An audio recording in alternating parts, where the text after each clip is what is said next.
రెండవది దేవుని యొక్క మందస్సం. ఇది అతి పరిశుద్ధ స్థలంలో ఉంటుంది. ఈ విషయాల గురించి కూడా త్వర కొన్ని విషయాలు చూస్తూ వస్తాం. అతి పరిశుద్ధ స్థలంలో ఉన్నటువంటి ప్రాముఖ్యమైనది దేవుని యొక్క మందస్సం. చదవండి ఒక మాట, నిర్గమకాండం 25:10.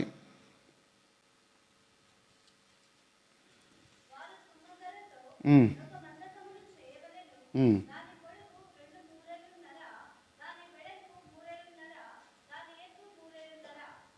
16-17.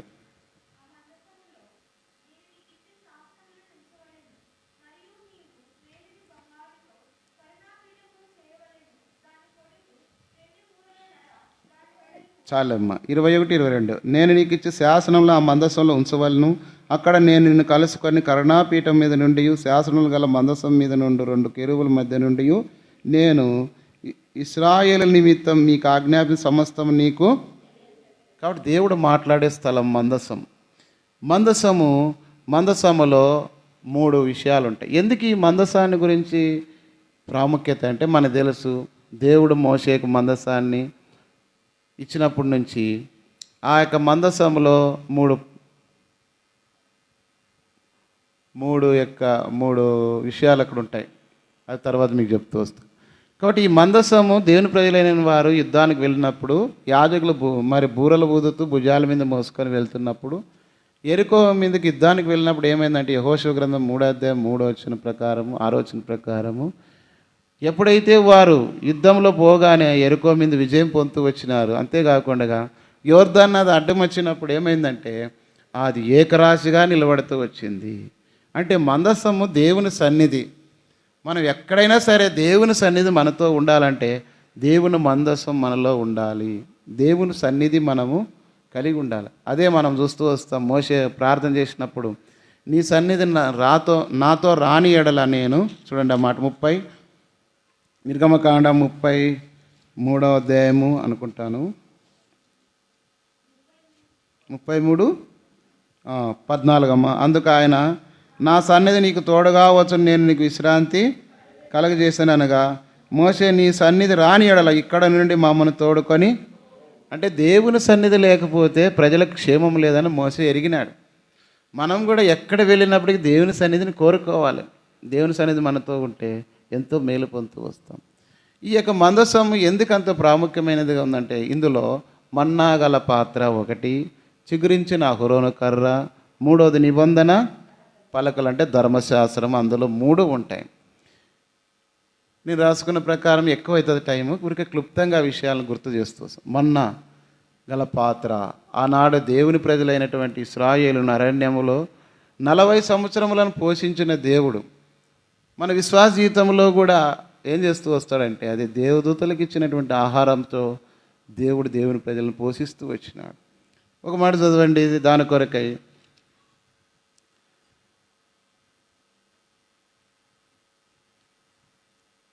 యోహాను సువార్త 6:31.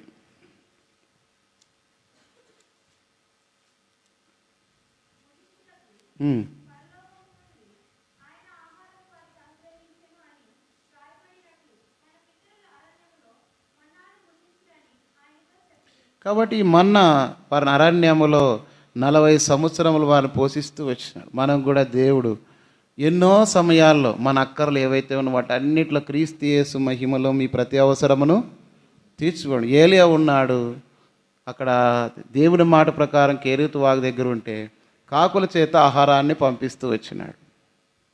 తర్వాత సారేపేత విధురాలు ఇంటిలో ఉన్నప్పుడు సారేపేత గ్రామంలో నుండి ఆమె అప్పం చేత పోషిస్తూ వచ్చినాడు. యేసు ప్రభు దినాల్లో కూడా వాళ్ళ 3 రోజులు వాక్యం వినిన తర్వాత 5 రొట్టెలు 2 చేపలను దేవుడు ఆశ్రయించినప్పుడు అనేకులకు ఏమైపోతూ వచ్చింది, అది ఆహారం అవుతూ వచ్చింది. కాబట్టి మన అక్కర్లన్నిటి కూడా ఆ మన్నాగల పాత్ర. విశ్వాస జీవితంలో దేవుడు మనల్ని పోషించేదానికి ఆయన మన్నాగల పాత్ర సాదృశ్యంగా, ఆయన జీవాహారము నేనే. ఎన్నోసార్లు దేవుని వాక్యం చదవండి ఒక మాట, ద్వితీయోపదేశకాండం 8:2-3 చదువుమా, ఎందుకు అట్లా స్టాప్ అవుతుంటారు?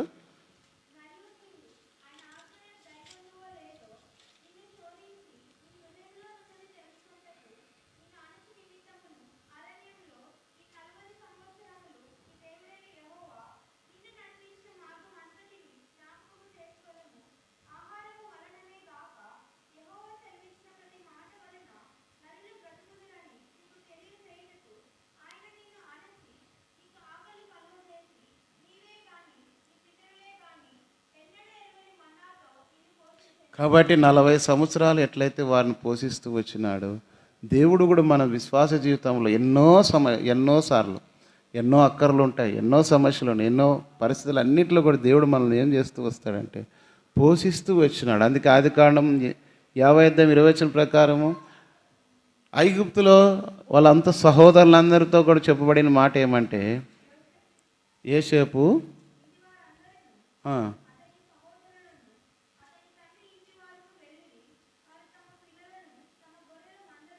మా 50:20 భయపడకము ఎన్నో వచ్చిన అదే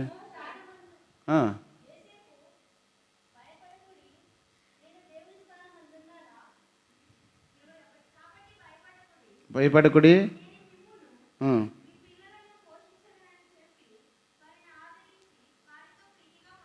కాబట్టి వాళ్ళు భయపడినారు, వాళ్ళకున్న పరిస్థితి, కరువులో ఎట్లా పరిస్థితి అని.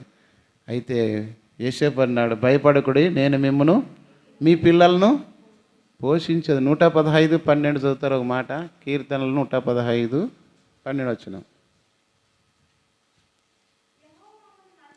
యెహోవా మమ్మను మర్చిపోలేదు, ఆయన మమ్మను ఆశీర్వదించును. 13 పిల్లలనేమి పెద్దలనేమి తన యందు భయభక్తులు గల వారిని యెహోవా ఆశీర్వదించును. యెహోవా మిమ్మును మీ పిల్లలను ఒకసారి మన పూర్వస్థితి జ్ఞాపకం చేసుకుంటే మనము ఎట్లుంటే దేవుడు ఏ రకంగా మనం పోషిస్తూ వచ్చినాడు, ఎట్లా మన అక్కర్లు తీరుస్తూ వచ్చినాడు, ఎలాంటి పరిస్థితుల్లో మనం ఆదరిస్తూ వచ్చినాడంటే, స్త్రీ తన గర్భమున పుట్టిన పిల్లలు మరచును, వారైనా మరచురు కానీ నేను నిన్ను మరవను. ఎంతంటే చూడుము నా అరచేతుల మీద నేను నిన్ను, అరచేతుల మీద చెక్కుంటే ఎంత దగ్గర సమీపంగా చూస్తున్నాడు కదా దేవుడు, మనల్ని చూస్తున్నాడు. నా అరచేతుల మీద చెక్కున్నాను, దూరంగా లేవును. ఎప్పుడు కూడా నేను నీ ముందు దృష్టి ఉంచి దేవుడు నీకు ఆలోచన చెప్తాను. కాబట్టి మన ప్రతి పరిస్థితుల్లో కూడా దేవుడు మనల్ని పోషించేదానికి మన్నా గల పాత్రగా మనకున్నాడు. ఎన్నో పర్యాయంలో భౌతికంగా తినడానికి ఆహారం ఉండొచ్చు, కట్టుకోవడానికి వస్త్రాలు ఉండొచ్చు, ఉండడానికి నివాసం ఉండొచ్చు, ఉద్యోగం ఉండొచ్చు, ఆస్తులు ఉండొచ్చు. కానీ వాటికి అన్నిటికంటే దేవుని వాక్యం ద్వారా అనేకమైన పర్యాలు మనల్ని ఆదరించబడ్డాడు. దేవుని వాక్యం ద్వారా మనం బలపరచబడుతూ వచ్చినాడు.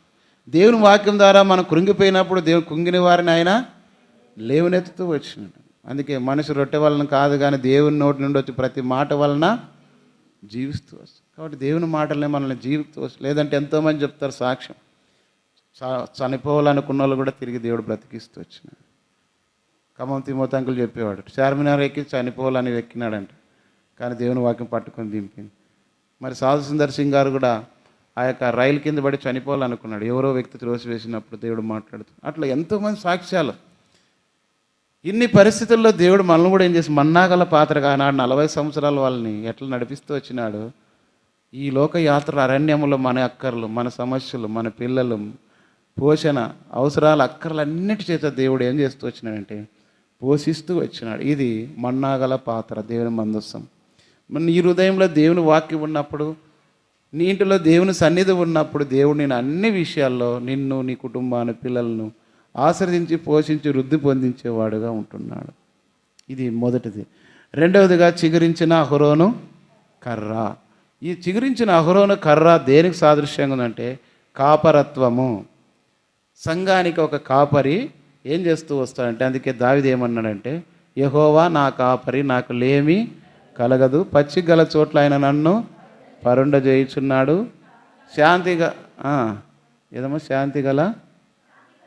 శాంతికరమైన జలముల యొద్ద ఆయన నన్ను నడిపించుతున్నాడు, నా ప్రాణమునకు ఆయన సేద తీరుస్తున్నాడు, తన నామమును బట్టి నీతి మార్గంలో ఆయన నన్ను నడిపించున్నాడు, గాఢాంధకారపు లోయలలో సంచరించిన, అంటే దేవుని విడిచి కొన్ని పర్యాయంలో మనం తిరిగినప్పటికీ ఏ అపాయానికి భయపడదు, నీ దుడ్డకర్రయు దండము నన్ను కాపరి. ఒక గొర్రెల విషయంలో ఒక కాపరి తన గొర్రెల విషయమే ఎంత శ్రద్ధ కలిగి ఉంటాడో అలాంటిదే చిగురించిన అహరోను కర్ర. అందుకే మోషేతో దేవుడు అంటున్నాడు, చదవండి, నిర్గమకాండం సంఖ్యాకాండం 17:8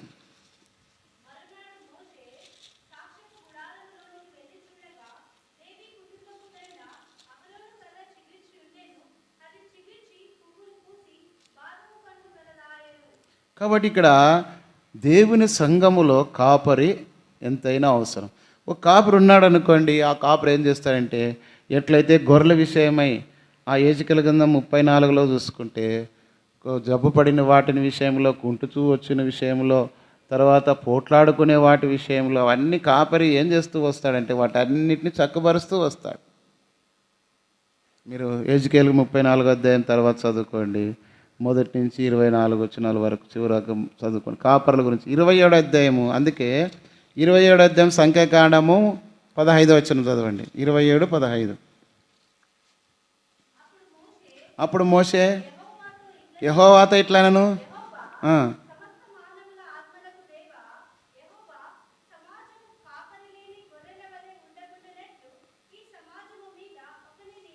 కాబట్టి మోషే ఎట్లయినా లక్షల జనాభా పెరిగిపోయింది. ఐగుప్తులో దాటొచ్చిన తర్వాత మధ్యలో తిరుగుబాటుతనం, వ్యతిరేకత, పోరాటాలు అన్నీ వచ్చినప్పుడు మోషే దేవునికి ప్రార్థన చేసినాడు, అయ్యా సమస్త మానవుల ఆత్మలకు దేవా యెహోవా, సమాజము ఎట్లుందంట, కాపర్లేని గొర్రెల వలె. ఒక సంఘములో కాపరి లేకపోతే ఆ గొర్రెలు చెదిరిపోతాయి. అంతేకాకుండా క్రూర మృగాలు వాటిని ఎత్తుకొని పోతాయి. మనకు తెలుసు దావీదు కాపరిగా ఉన్నాడు కాబట్టి సింహం ఒకసారి, ఎలుగుబంటి ఒకసారి వచ్చి గొర్రె పిల్లని ఎత్తుకొని పోతున్నప్పుడు కాపరి వెంటాడి ప్రాణాన్ని తెగించి ఏం చేస్తూ వచ్చినాడు, దాన్ని కాపాడుతూ వచ్చినాడు. మన ఆత్మీయ జీవితంలో కూడా కాపరి అనే వ్యక్తి సంఘానికి ఎంతైనా అవసరం. కాబట్టి ఆ కాపరి ఉండడం వల్ల సంఘములో ఎంతో క్షేమం కలుగుతుంది. మన ప్రభు మన ఆత్మల కాపరిగా ఉన్నాడు. పేతురు పత్రిక 5వ అధ్యాయం 2వ అధ్యాయం ప్రకారము 25 వచనము, 5వ అధ్యాయం 4వ వచనం ప్రకారం గొప్ప కాపరి. అయితే ప్రభు అంటున్నాడు, నేను గొర్రెలకు మంచి, యోహాను సువార్త 10:11 చదవండి, 10, 11, 12 వచనం. నేను గొర్రెలకు మంచి కాపరిని, మంచి కాపరి.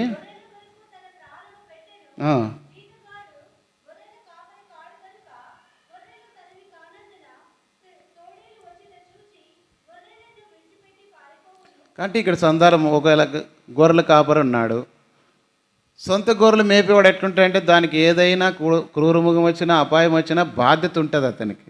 ఓహో దీని విషయంలో మనం బాధ్యత. అదే కూలికి పెట్టుకుంటారు కొంతమంది.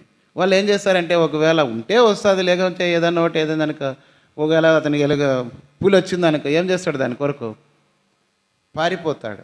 లేదంటే ఏదైనా ఒకటి జరిగినప్పుడు ఏమైతే తప్పించుకుంటాడు. అవసరమైతే యజమాని దగ్గర అబద్ధం ఆడతాడు, కనిపించలేదయా అంటాడు. లేదంటే ఏదో రకంగా ఇట్లా దాన్ని అబద్ధం చెప్తాడు, కానీ సొంత యజమానులకు ఉన్నటువంటి బాధ్యత ఉండదు. కాబట్టి ప్రతి సంఘములో కూడా భక్సింగ్ గారు, మన దైవజనులు, ఏ సంఘంలో చూసినా కాపరి ఎంతైనా అవసరం. ఒక ఆయన అన్నాడు, తలలేని మొండెం మీకుంది, శరీరం ఉంది అన్నాడు. అంటే మొండెం ఉంది మీకే అన్నాడు. ఏమన్నా అంటే కాపరి లేడు కదా మీ సంఘానికి అన్నాడు. అంటే తల లేకపోతే ఏ మనిషికి విలువ లేదు. సమస్తాన్ని శిరస్సు అయినటువంటి తల ఏ రీతిగా నడిపిస్తుందో శరీరంలో అవయవాలను, సంఘాన్ని పరిపాలన చేయాలంటే, ఉదాహరణకు మేము ఉన్నాము, కొన్ని సమస్యలు వస్తాయి, మేము వచ్చి మీ ఎదుటికి వచ్చి మేము మాట్లాడలేము, మీ సమస్య ఇది కదా, ఇట్లా మంచిది కాదు, చెడు, ఇట్లా వద్దు, ఇట్లా కాదని. ఒకవేళ మేమేదో సరేలే ఆదరించడానికని ఇంటికి పోయినామనుకో, ఆ ఇంటి వాళ్ళకి బాధ, ఆ ఇంటికి పోతే ఈ ఇంటి వాళ్ళకి బాధ లేదు. అంతకు మించి ఒకవేళ సరే ఏదేమైతేనే సమస్య జరిగింది కదా పోయి మాట్లాడిద్దామని చెప్తే ఏం చెప్తారంటే మా మీద రకరకాలుగా నిందలేస్తారు. ఏమన్నారు పౌలు గురించి? పౌలు ఎలాంటి వాడు? సౌలుగా ఉన్నప్పుడు పూర్వము దూషకుడు, హింసకుడు, హానికరుడు, అలాంటి వాని దగ్గరికి వెళ్ళి ప్రార్థన చేయమంటావు కదా అననీయ అన్నాడు. కాబట్టి పౌలుగా మారిన తర్వాత అతని పాత జీవితాన్ని గురించే మాట్లాడుతున్నారు.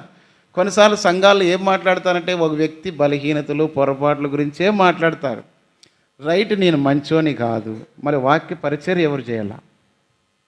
మరి పౌలు దుర్మార్గుడు కదా, దావీదు వ్యభిచారి కదా, సంఘాన్ని హింసించిన వాడు కాదు. బైబిల్లో భక్తులు అనేక మంది భయంకరమైన తాగుబోతులు, తిరుగుబోతులు, హింసకులు, దొంగలు దేవుని సేవ చేస్తున్నారు. స్టువార్ట్పురం దొంగలు సైతం. అలాంటిది కాకుండా దేవుడి సంఘంలో పరిచారకుల మీద ఏం మాట్లాడుతూ వస్తారంటే కూర్చున్న వాళ్ళు రకరకాల నిందలు. ఎలాంటి నిందలు అంటే అలాంటి నిందలు. కానీ దేవుని కోసం అన్నీ కూడా సహించాం. నేను వదిలిపెట్టి దేవుని పని కొరకై నా సొంత విషయానికి వెళ్ళాలని ఆలోచన చేసి సుందరరాజు అంకులు మాట చెప్తూ వచ్చిన చదువు మాట. 3 సమూయేలు గ్రంథం 17వ అధ్యాయము 20వ వచనం.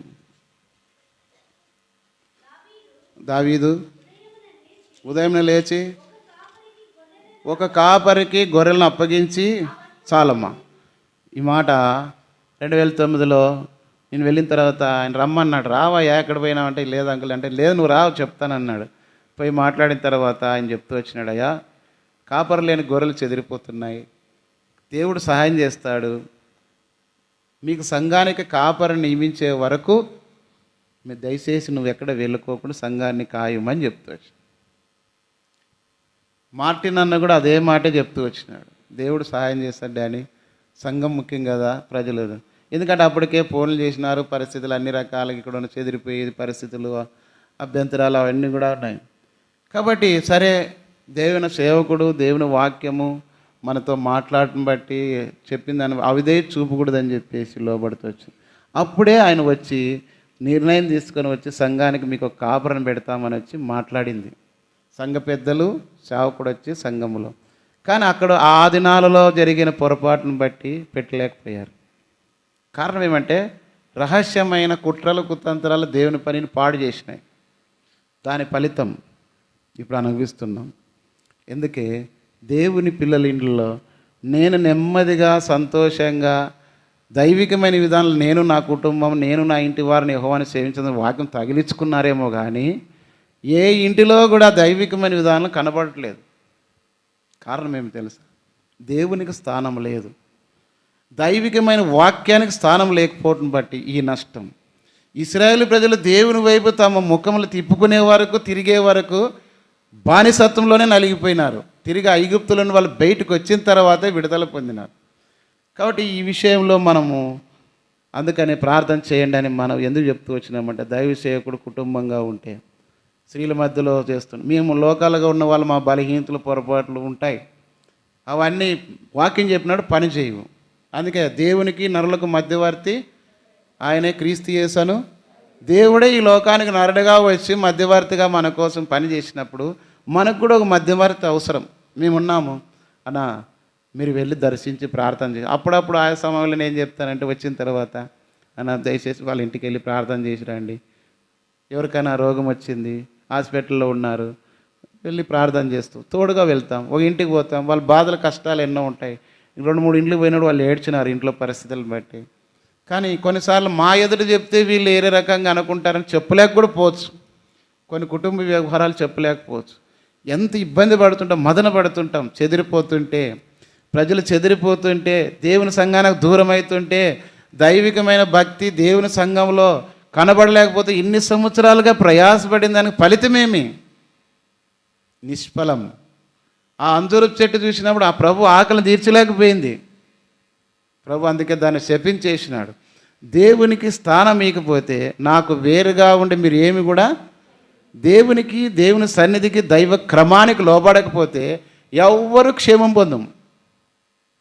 ఇంకా ఈ సంవత్సరం ఇంకా రాను రాను రాను అన్నాను. ఒక ఆయన స్టీఫెన్ అని అన్నాడు, అన్న అప్పుడు మందిరం నిండుగా ఉండేది, ఎంత ఇదిగా ఉండేది, పిల్లల పరిస్థితులు చూస్తే ఇప్పుడు ఖాళీగా ఉంది.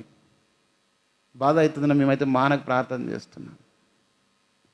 ప్రజలారా, ఈ విషయాలు ఈ అహరోను చిగురించిన కర్ర విషయం ఎందుకు చెప్తున్నానంటే, అందుకే పేతురున్నాడు యేసు ప్రభు మొదటగా వలబట్టినప్పుడు అయ్యా పేతురు నువ్వు నేను మనసులు పట్టే జాలర్లుగా చేస్తానన్నాడు. సరే ప్రభు ఎమ్మడిచ్చిన సిలువేగానే పారిపోయి మరలా ఏం చేస్తున్నాడు? చేపలు పట్టే పోయినాడు. యోహాను సువార్త 21వ అధ్యాయం 15-18 వరకు చదువుకోండి. కాబట్టి మొదటిగా ఏమన్నాడు? సీమోను పేతురు నువ్వు వెళ్ళిన గొర్రెలను మేపము. మొదట ఏం చేయాలా? వాక్యంలో పెంచాలా, దేవుని వాక్యం బోధించాలా. గొర్రెలు బాగా బలిసినప్పుడు బలపడినప్పుడు అవి మళ్ళా తర్వాత మంద విస్తరిస్తుంటుంది, ఉపయోగపడతాయి. గొర్రె బొచ్చు వస్తుంటుంది, పాలు వస్తుంటుంది, మందరు విస్తరిస్తా. సంతోషం, యజమానికి సంతోషమే, చూసిన వాళ్ళకి కూడా సంతోషమే. కాబట్టి పేతురు ఏమనుకున్నాడు? నేను మరలా చేపలు పట్టబోదని పోయినప్పుడు ప్రభు తిరిగి దర్శించి మరలా నా గొర్రెలను మేపుము, తర్వాత నా గొర్రెలను కాయుమని తిరిగి పేతురును సమకూర్చినాడు. తిరిగి దేవుని కోసమై పేతురు మొదటి ప్రసంగం చేసినప్పుడు దేవుని ఆత్మచేత నడిపించబడిన వ్యక్తి దేవుని మాటకు లోబడ్డాడు కాబట్టి మొదటగా చేపలు పడినాయి. దాన్ని ఆశ్చర్యకరమైన విషయంతో తర్వాత ప్రభు కోసం తీర్మానం చేసుకొని పశ్చాత్తాపడి దేవుని పని చేసినాడు. ఆది సంఘం మొదట ఏర్పడడానికి పేతురే 3,000 మంది మొదటి ప్రసంగంలో మార్చబడ్డారు. రెండో ప్రసంగంలో 5,000 మంది, వేలకు వేలు. ఆయన నీడు తాగగానే జబ్బులు పోయినాయి, దయ్యాలు పారిపోయినాయి, రోగాలు బాగాయినాయి. అదే దైవక్రమం. భక్సింగ్ గారు అంత ధనం వదిలిపెట్టి సేవకు వచ్చిండేది ఎందుకు? ఎంతోమంది గొప్ప గొప్ప దైవజనులు వాళ్ళకున్న ఉద్యోగాలు, ఆస్తులు, కుటుంబాలు కూడా వదులుకొని వచ్చినారు. భార్య, పిల్లలు, కుమారుని కూడా వదులుకొని వచ్చినాడు భక్సింగ్ గారు. మరి ఈనాడు కాపర్లు అనేవాళ్ళు. అందుకే ఇర్మియా గ్రంథం ఒక మాట చదవండి, 10వ అధ్యాయము 12 వచ్చింది చదవండి. ఇర్మియా గ్రంథం 10:12 10:27 చదువు మొదటగా. 12:10 మొదటి చదువు. ఇర్మియా 12. కాపర్లు అనేకులు ఏం చేసినారంటే, కాపర్లు అనేకులు దేవుని యొక్క ద్రాక్ష తోట అనే సంఘాన్ని ఏం చేసినారంటే వాళ్ళు చెరిపేసినారంట. తర్వాత ఇప్పుడు చదవండి 10:21.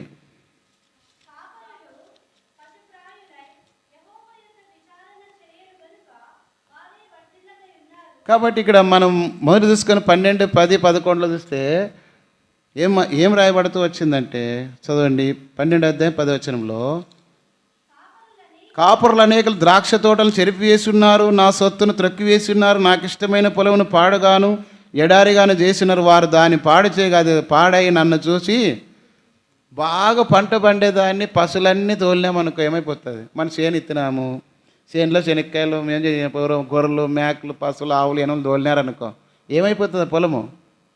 ఎంత కొట్లాడతాం, అవసరమైతే పోలీస్ స్టేషన్ పోయి కూడా కేసు పెడతాం మా పంటను పాడు చేసినారని.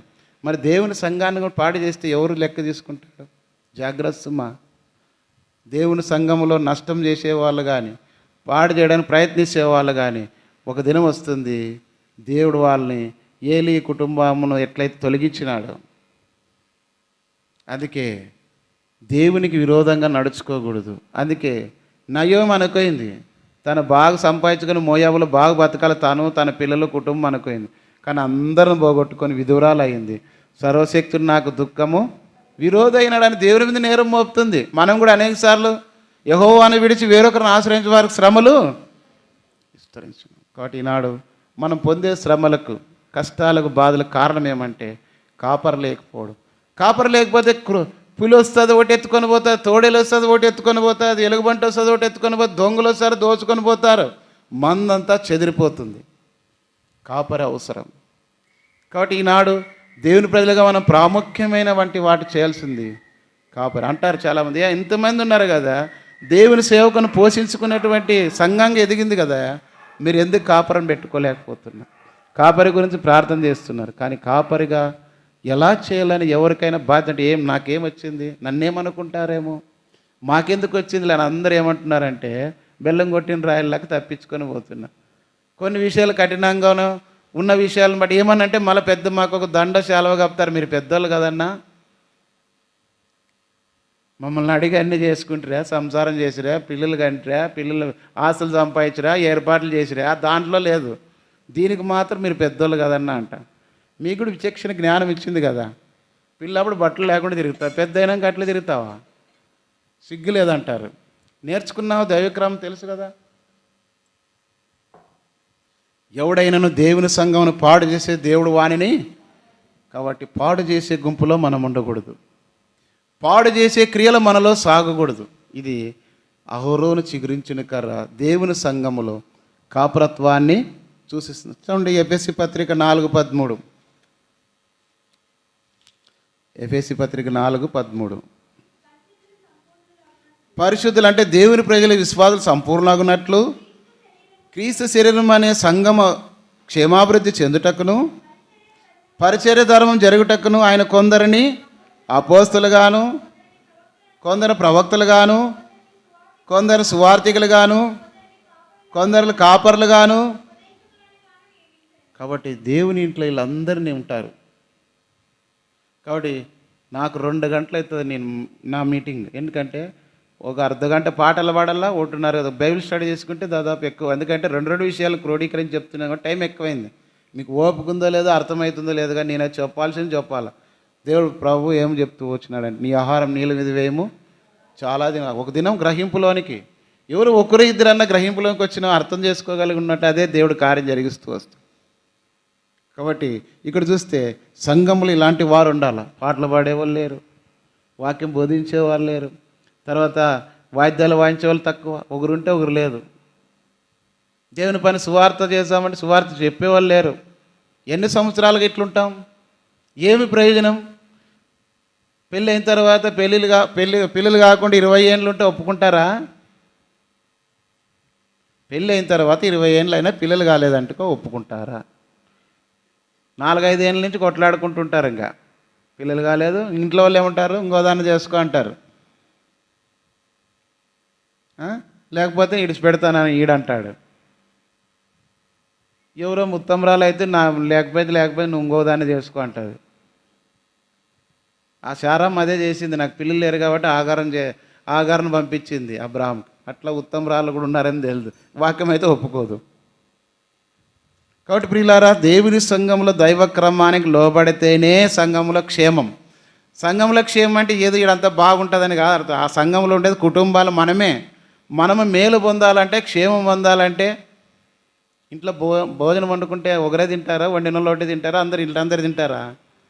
అట్లా సంఘం క్షేమం పొందాలంటే అందరికీ ఉపయోగం ఉండాలా. నా కోసమో కాదు నేను అనుకోవచ్చు, నేనే పాటలు పాడతావు వాకింగ్ చెప్పుకుని నాకు ఇదే మేలురా స్థానం ఉంది అనుకోకూడదు. ఎన్ని భరించాం, ఎన్ని నిందలు భరించినాం, ఎంత ప్రయాసపడ్డాం, ఎవరు ఉండి లేకపోని, చేతగా కాదు, జ్ఞానం లేక కాదు, తెలిసి చేసుకోలేక కాదు అవన్నీ. కానీ దేవుని సంఘానికి అన్ని కూడికలు ఎంత ప్రయాసపడతామంటే, ఎవరిని పిలిపించాలన్నా, వారికి ఏర్పాట్లు చేయాలన్నా, అన్నీ చేయాలన్నా ఎంత కష్టపడి ప్రయాసపడి దేవుని వాక్యం వినిపించాలి, నడిపించాలి ప్రజలకని. ఏదో కొంతమంది పిల్లలు సహకరిస్తున్నారు, దాన్ని బట్టి కూడా మంచిది. అయినప్పటికీ ఎంత అన్నీ మనం మిగతా వాళ్ళంతా ఎట్లుంటారంటే, వాళ్ళు ఏదో వచ్చిపోయేవాళ్ళు ఆ గుడికి వస్తే కానుకలు వేసిపోతుంటారు. వాళ్ళకన్నా జీతగాళ్ళు ఉన్నారడా, ఎందుకంటే వాళ్ళు ఉద్యోగస్తులు ఉన్నారు కాబట్టి మిగతా పనులు ఎవరి పని వాడు చేస్తుంటాడా. మనకెవరు చేయాలా? ప్రయాసపడాలా. కాబట్టి ఇది దైవక్రమం కింద ఉండే సంఘం కాదు. ఇట్లుంటే ఇప్పుడు అంటారు, వయసు వచ్చే వరకు తల్లిదండ్రులు పెంచుతారు. ఎప్పుడు పెరిగి పెద్దయి చదివించి ఏదైనా ప్రయోజకులు అయ్యే వరకు పెడతారు. పెళ్ళి అయినా కూడా వాళ్ళని ఇద్దరిని సాకాలంటే, వాళ్ళ పిల్లలు సాకాలంటే తల్లిదండ్రులకు ఇష్టం ఉంటుంది. ఏమంటారు, సిగ్గులేదరా పెళ్ళి చేసుకున్నావు, పోయి ఏం కాల, నీవు నీ పెళ్ళాము పోయి బతుక్కోండి అంటారు కదా. ఇంకా కొంతమంది ఏమంటారంటే, ఇద్దరు పిల్లలు తండ్రి అయితే మేమే సాకల్లా, పోయి బతుక్కో. మించిపోతే ఇంకొక రొంత తెలివైన భార్య అయితే ఏమవుతుంది, పొగబెట్టి పక్కకు పెట్టిపోతుంది. ఎందుకంటే మనం హాయిగా ఉండొచ్చు అని హాయి అనుకుంటుంది. కానీ అది ఇంకొక విషయం రాంగ్. అది పొగబెట్టుకోకూడదు, సమాధానం కలిగే ఉండాలి. ఎవరైనా ఎప్పుడైనా కుటుంబాలు వేరైపోవడం తప్పులేదు, కానీ అయితే అది సమాధానకరం, నాకును నీకును అని అబ్రహాం లోతు ఎట్లయితే సమాధానంగా వెళ్ళాల. సమాధానం లేకుండా కొట్లాడి పీకిలాడి ఒకరికొరి ఇష్టం లేకుండా పోయేది దైవక్రమం కాదు. కాబట్టి కాపరి లేని సంఘము తలలేని శరీరంతో సంఘము క్షేమాభివృద్ధి పొందాలంటే కాపరి చిగురించిన అహరోను కర్ర మందసంలో ఉంది. మొదటిది ఏం చెప్తూ వచ్చినాను, మర్చిపోతారు అప్పుడే. మందసంలో ఏముంటుంది, మన్నా గల పోషించి దేవుడు మనల్ని పోషించేవాడుగా ఉంటున్నాడు దేవుని వాక్యం ద్వారా. రెండవది ఇప్పుడు ఏం చూస్తూ వచ్చినాము, చిగురించిన అహరోను కర్ర కాపరిని సూచిస్తుంది. ఆనాడు ఐగుప్తులను బయటికి వచ్చిన తర్వాత తనకు మోసే కాపరి నాయకుడిగా ఉన్నాడు. తర్వాత 70 మంది నియమిస్తాడు. తర్వాత కాలంలో రాను కాపర్లు నియమిస్తుకుంటూ వచ్చినాడు. అది దైవక్రమం. ఈనాడు కాపర్ లేని సంఘము క్షేమం లేని సంఘంగా ఉంటుంది. ఓ స్కూల్ జాయిన్ చేసినామనుకో, టీచర్ లేకపోతే పిల్లలకు చదివి ఎవరు చెప్తారు? వాళ్ళే బుక్కులు తీసుకొని వచ్చి కూర్చొని రాసుకొని చదువుకొని పోతారా? ఎంత అల్లరి ఉంటుంది తెలుసా పిల్లలు. ఇంట్లో ఇద్దరిని కంట్రోల్ చేయలేరు. 40-50 మందిని కంట్రోల్ చేయాలంటే వాళ్ళకి ఎవరు ఉండాలా? సార్ ఊరికే రే ఎవరు రా అంటే అందరు సైలెంట్ అవుతారు. ఇంట్లో ఇద్దరు ఉన్నారనుకో, ఒకరు చెప్తే ఒకరు ఇంట్లో తల వాసిపోతుంది. కొంతమంది అంటారు, అబ్బా తలకాయ నొప్పి పిల్లలతోనబ్బా, స్కూల్ ఎప్పుడు తెరుస్తారు ఏం కథ అంటారు. ఇప్పుడు సెలవులు వచ్చినాయి వాళ్ళకి, ఇంకా జెండు బాంబు దగ్గర పెట్టుకోవాలి. ఇంకా శాంతంకేం లేదులే, శారా కూడా అక్కడ పోయింది పాపము, ఏదో మంచిగా ఉంది నిమ్మలస్త్రాలు. మిగతా వాళ్ళ కథ ఆయనకైతే నోరు బొంగింది, అది తాగమ్మ ఇది తాగంటే వాళ్ళ నాయన అమ్మకు చాలా ప్రేమ, తెల్లగుంది కదా బిడ్డ, ఇంట్లోనే పెట్టుకో, ఎక్కడ ఇవ్వద్దు. కాబట్టి ప్రేమతో ఎంత అడుగుతుంటే లాస్ట్కి అవన్నీ డౌన్ అయిపోయినాయంటే హాస్పిటల్కి పోతే ఎంత ఖర్చు? 10,000. సరే, అది 10 రూపాయల్లో పోతుండే. లేదంటే ఒక 100 రూపాయలు అనుకో, 2 టెంకాయలు తాగింటే బలం వస్తుండే. నేను తాగును తిన్ను, ఎట్లా తినకపోతే చెట్టుకి నీళ్ళు పోతే ఎండిపోతే, మనిషి తినకపోతే తాగిపోతే, సరే అన్నం తినక రాలేదు జ్యూస్ అయినా తాగొచ్చు కదా. మళ్ళీ అంత పొంగిండేదే కూల్గా తాగి నోరంతా బొక్కింది. మేము బంగపోతున్నాం. నేను స్టీఫెన్ అన్న కూడా పోయి ప్రార్థన చేసి చెప్తే ఇందు. కాబట్టి అట్లా ఉండకూడదు. మాకు ఎట్లుండేదంటే తినేక అన్నం దొరికితే చాలు, తిందామంటే ఉండదు. అలా తినాలి. ఈ దినాల్లో ఎంత అవి ఇవి అన్ని తెచ్చిపెట్టినా ఏం ప్రయోజనం లేదు. అంతా తుమ్ముతూ దగ్గుతూ తిరుగుతుంటారు. మళ్ళీ అన్నీ తిని మేము యాపాకు సింతాకు బలసాగు తిన్నా మేమే గెట్టుకున్నాం. అన్ని రకాల పండ్లు తెచ్చిపెట్టిన ఇప్పుడు అంతా తుమ్మితే చాలు అప్పుడే డాక్టర్ దగ్గర పోలిపోతున్నా. ఏమంటే పడిసం పట్టిందంట. గొంతు ఏదో వేడి నీళ్ళు దానికి చిన్న చిన్న చిట్కాలు చేసుకుంటే అయిపోతుంది. కాబట్టి ప్రియులారా, కాపరి లేని సంఘం జీవం లేని సంఘంగా ఇప్పటికే సగం చాలా తగ్గిపోయింది. రానైన దినాల్లో ఎలా ఉంటుందో తెలియదని బాధ్యత ఏమంటే ఆత్మలకు లెక్క చెప్పవలసిన వారమై ఉన్నాం. చదవండి ఒక మాట, హెబ్రీ పత్రిక 13:17.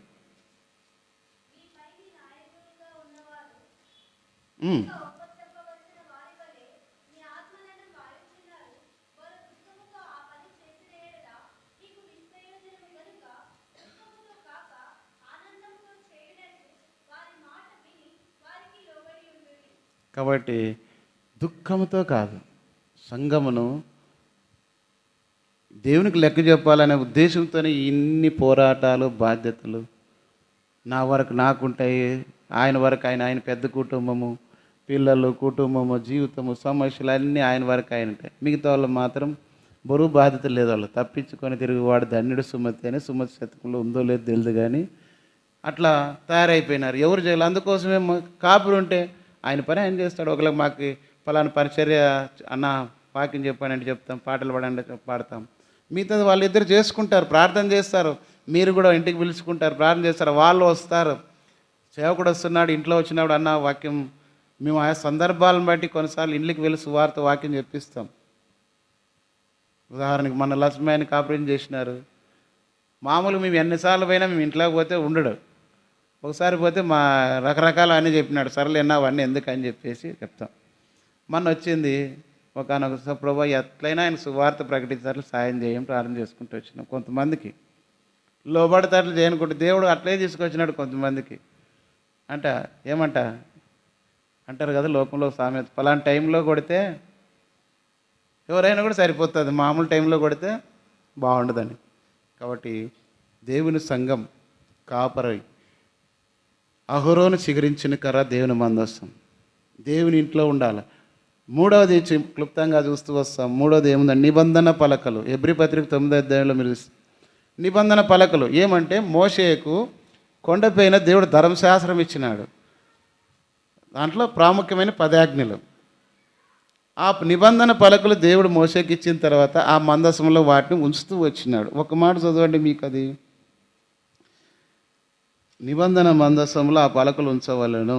25వ అధ్యాయము నిర్గమకాండం, లేదంటే 32వ అధ్యాయం 15-16 వచనాలు చదవండి.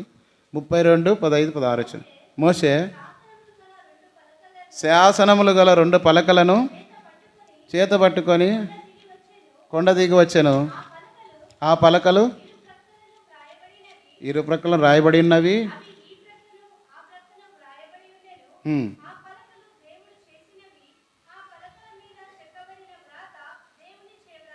కాబట్టి అది దేవుని చేరాత. ఇవి ఎక్కడుండాలని అంటున్నాడు ప్రభు. చదవండి 25వ అధ్యాయము 10వ వచనం. నిర్గమకాండం 25, 10, 16.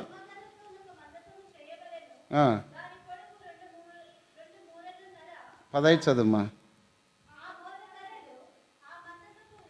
ఒక్క నిమిషమ్మా, ఇక్కడ 16 చదువు.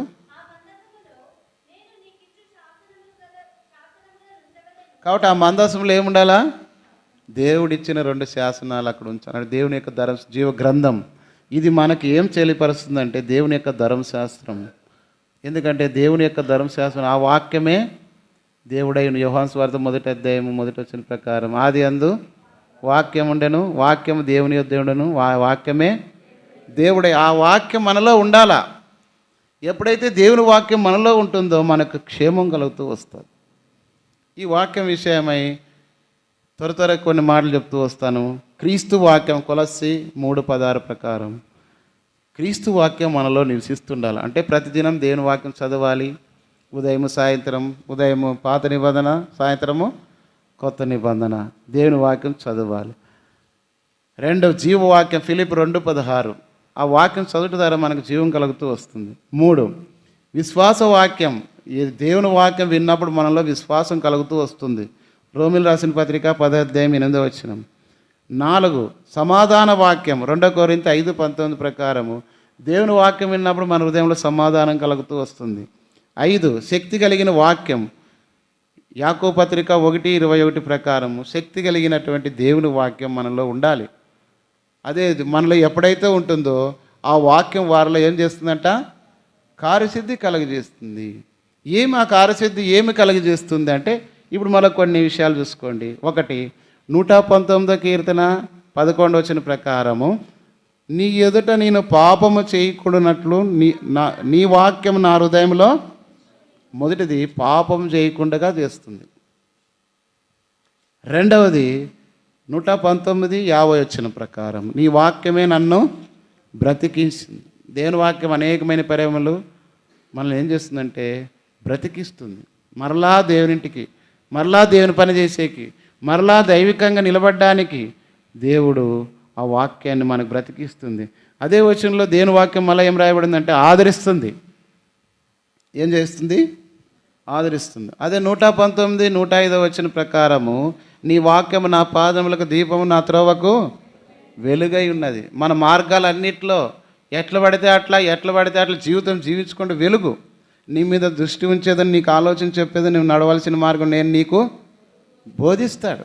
దేవుని వాక్యం ఇది వద్దు, ఇది చెయ్యి, ఇట్లుండకూడదు, ఈ రీతిగా ఉండాలా అని దేవుని వాక్యమే మనకు దీపంగా ఒక చీకట్లో వెలిగే నడిచేవానికి టార్చ్ లైట్లు ఎట్టయితే ఉపయోగపడుతుందో ఈ లోకంలో మనం బ్రతకడానికి, నడుచుకోవడానికి దేవుని వాక్యం మనకు దీపమై ఉంటుంది.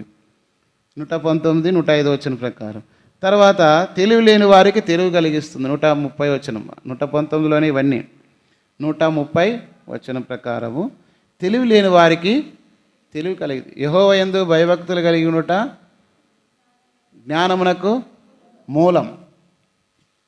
దేవుని వాక్యం ఎంతగా చదువుతారో అలాంటి గొప్ప దైవజనులు ప్రపంచంలో పొద్దు అన్ని కనిపెట్టిన శాస్త్రవేత్తలైన వాళ్ళు, నోబెల్ ప్రైజులు అందుకున్న వాళ్ళందరూ ఎవరు ఎక్కువ ఉన్నారంటే దేవుని యొక్క పిల్లలే. మనకు తెలుసు చాలా థామస్ ఆల్వా ఎడిసన్ గురించి చెప్పి లైట్ బల్బును కనుక్కోవడానికి దేవుని వాక్యమే. కాబట్టి ఇంకా రైట్ సోదరులు ఉన్నారు, విమానాన్ని కనిపెట్టినారు. ఈ రీతిగా చెప్పుకుంటూ పోతే మందులు, సూదులు అన్ని రకాలుగా దేవుని ప్రజలే కనిపెట్టిండేది. కాబట్టి దేవుని యందు భయభక్తులు, మనము దేవుని యందు భయభక్తులు నేర్పడం కానీ, దేవుని వాక్యంలో పెంచడం కానీ, లోక సంబంధమైన జ్ఞానం కొరకు దాని కొరకు ఎంతో ప్రయాసపడతాం. మంచిదే కాదనలేదు, కానీ దానితో పాటుగా దానికంటే మించి దేవుని వాక్యంలో పెంచడానికి ప్రయత్నం చేయాలి. అది వాళ్ళకి జీవం. నువ్వు ఎక్కడున్నా ఆ పిల్లలు భద్రతలో ఉంటారు, దేవుని భయం కలిగి ఉంటారు, దేవుని సన్నిధిలో ఉంటారు, దేవుని ఇంట్లో పాల్గొంటుంటారు, దేవుని పరిచర్య చేస్తారు. వాళ్ళ ద్వారా నీకు దేవుని ఘనత ఉంటుంది, దేవుడు వారిని ఆశ్రయిస్తాడు. దాని ద్వారా మీకు తల్లిదండ్రులు ఎవరంటే ఫలానా వారంటే సాక్ష్యం వస్తుంది. లోక సంబంధమైన ఘనత కొంచెమే, కానీ దైవ సంబంధమైన ఘనత ఎలా ఉంటుందంటే అనేకులకు వెలుగుగా దేవుడు సాక్షార్థంగా జీవిస్తూ వస్తాడు. ఇటీవల కాలంలో ప్రపంచ ఫుట్బాల్లో గెలిచిన వాళ్ళు బ్రెజిల్ దేశస్తులు మోకాళ్ళ మీద బైబిల్ పట్టుకొని ఫుట్బాల్ విన్ అయితేనే ప్రపంచ కప్పు గెలుచుకోగానే గ్రౌండ్లో మోకరించి మోకాళ్ళ మీద ప్రార్థన చేసుకుంటూ వెళ్తున్నారు. ఈనాడు ఇశ్రాయేల్ ప్రజలు కూడా 120 కీర్తన చదువుకుంటున్నారు. వాళ్ళు ఇశ్రాయేల్ని కాపాడిన దేవుడు కొనుకడు నిద్రపోడు, అవన్నీ ఆ వచనాలు ఎత్తి పట్టుకొని ప్రార్థన. ఎన్ని యుద్ధాలు జరిగినా వాళ్ళకు ఓటమి లేదని ప్రభు ఇచ్చినాడు. ఈనాడు దేవుని వాక్యమే మనకు విజయం. ఆ వాక్యాన్ని ఎంత ప్రేమిస్తున్నాం, ఎంత చదువుతున్నాం. తర్వాత నెమ్మది కలిగిస్తుంది. 119, 165 చదవండి. చివరికి వచ్చేసినాము. ఇంకా 165. నీ ధర్మశాస్త్రం ప్రేమించే వారికి ఎంతో నెమ్మది కలదు, వారు తూలి తొట్టిల్లట కారణమేమియో. దేవుని వాక్యమును ఎంత ప్రేమించి చదువుతామో అంత నెమ్మది ఉంటుంది. దేవుని సన్నిధికి ఎంత వస్తామో అంత నెమ్మది సమాధానం కలుగుతూ వస్తుంది. చివరిగా దేవుని వాక్యం గైకొని వారు ధన్యులని ప్రకటన 22:7 రాయబడింది. చదవండి. 22:7. ఇదిగో నేను త్వరగా వస్తున్నాను, ఈ గ్రంథంలోని ప్రవచన వాక్యములు గైకొనివాడు. వింటున్నావు, విని ఈ చెవుని నీ చెవులో వదిలిపెట్టద్దు. ఏవైతే విన్నావు వాడిని ఏం చేయాలి? నువ్వు గైకొనాలంటే స్వీకరించాలా. ఆ దానికోసమే ఆ యొక్క నిబంధన మందసములో ఈ 3 ఉన్నాయి. 1 మన్నాగల పాత్ర, దేవుడు మనల్ని పోషకుడుగా ఉండాలి, దేవుని వాక్యం ద్వారా మనల్ని పోషించాలి. 2 చిగురించిన అహరోను కర్ర, దేవుడు మన కాపరిగా ఉండాలి. యెహోవా నా కాపరి, నాకు లేమి. దావీదు అన్నట్లుగా మనం కూడా దేవుడు మాకు కాపరిగా ఉన్నాడని. నీ కుటుంబంలో నువ్వు కాపరిగా ఉండాలి, సంఘంలో ఇంకొక కాపరి ఉండాలి. 3వది నిబంధన పలకలు, దేవుని వాక్యం ఉండాలి. దేవుని వాక్యం నువ్వు ఎంతగా భక్త్ సింగ్ గారు చెప్పేవాడంట, ఈరోజు are you read Bible today అని అడిగేవాడంట. అంటే ఈరోజు దినం నువ్వు బైబుల్ చదివావని. ఒకవేళ లేదంటే అని చెప్పేవాడంటే బైబిల్ పళ్ళు ఎత్తిపాడితే అప్పుడు బైబిల్ చదివిన వాళ్ళు బైబిల్ పళ్ళు ఎత్తిపాడదామని చెప్పి పట్టింప శ్రేష్ఠ గ్రంథం బైబుల్ అనే పళ్ళు పాడినప్పుడు 176 సార్లు సిగ్గుపడండి చదువని వారు అని చెప్పేవాడంట. కారణం ఏంటంటే 119 కీర్తనలు 176 వచనాలు దేవుని యొక్క ధర్మశాస్త్రము వాక్యం గురించే రాయబడినాయి. అందుకే నువ్వు దేవుని వాక్యం చదువులేదంటే 176 సార్లు సిగ్గుపడు అని చెప్పేవాడంట. కాబట్టి దేవుని మందస్సం మన ఇంట్లో ఉన్నప్పుడు, ఈ మందస్సంలో 3 ఉన్నాయి. మన్నాగల పాత్ర, 2 చిగురించిన అహరోను కర్ర, 3 నిబంధన పలకలు. ఏ ఇంటిలోనైతే ఏ వ్యక్తి జీవితంలో కలిగి ఉంటారో ఒక మాట చదువు ముగిస్తాం. 3 దినవృత్తాంతములు 13:16. 1 దినవృత్తాంతములు 13:16.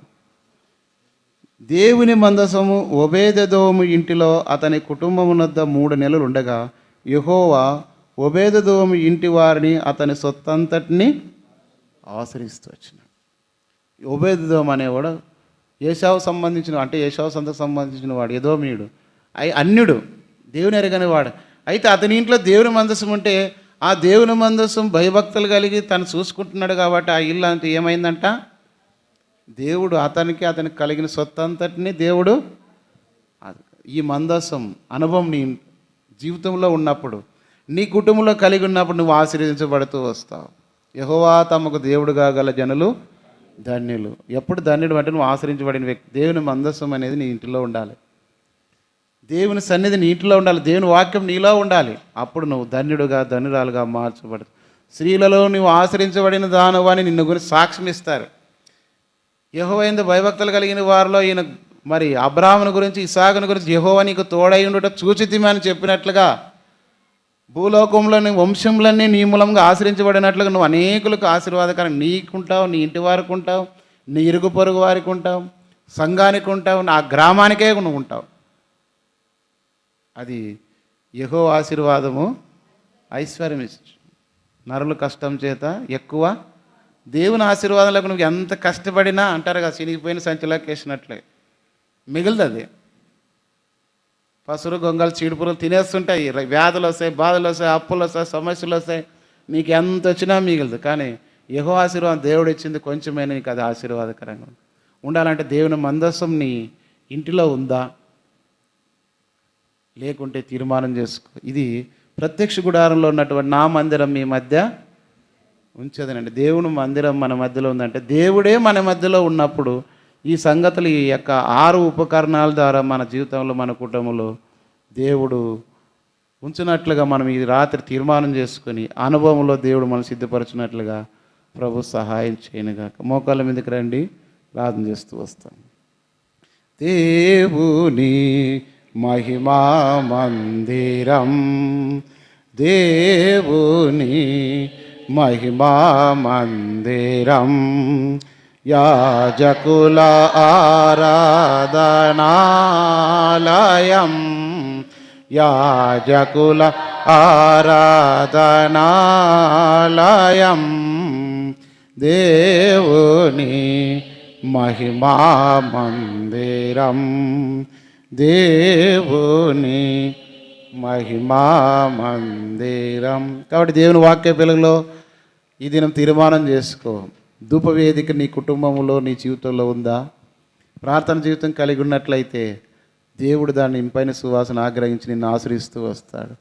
దేవుని మందస్సు అనుభవం నీ జీవితంలో ఉంటే దేవుడు నిన్ను ఆశ్రయిస్తూ వస్తాడు. నీకు క్షేమం కలుగుతూ వస్తుంది, సమాధానం ఉంటుంది. ఆ తీర్మానంలో నీవు కూడా ఓబేదెదోము ఇంటిలో దేవుని మందస్సు ఉన్నప్పుడు ఎట్లయితే ఆ ఇంటిని సొత్తంతని దేవుని ఆశ్రయించినాడు, దేవుని మందిరం నీ మధ్యలో నీ ఇంటిలో ఉన్నట్లయితే నువ్వు ఆశ్రయించబడుతూ వస్తావు. దాని కొరకై ప్రార్థన చేస్తూ వస్తావు.